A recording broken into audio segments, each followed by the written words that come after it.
Tamam, Mendeş'in Ştay, Marin'in, Bağlar'ın Ştay'da hem produktu var, uzmanı, kulüp, işlemeler, işliyor. Bakalara götür, keyin şakını çıktı. Mendeşler gayret edelim, tele Türkmenistan'ı kurmasın.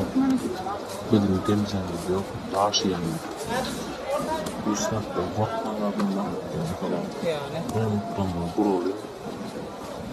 Bunları kazançılıktan geçti. Vatandaşlar hem de kişinin turmağı falan. Ağaçlık, boğuluk, iyisilik, halkı tanımayanlara yaşıyor.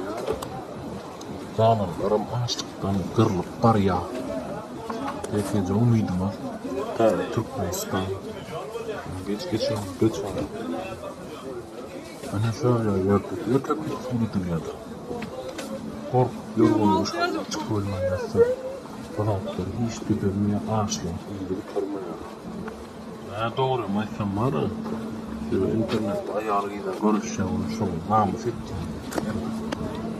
Şu an ne yapsam? Başkana, Ankara'da durma, başarma.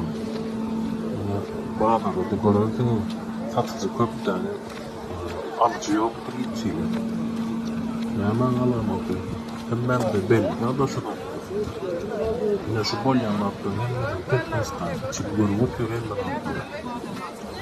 Hemen önünde Wi-Fi yok, böyle komşumda oraya duruyor şunu. Nerede bağlı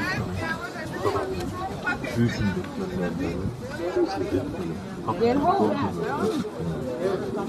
adam oturuyordu, 24 saat izlediğimiz böyle yarım olsun, yarım saat. Bir gururlarda adam aslan, hava aslan, seni bölüm çıktı, yine çöre oldum yok.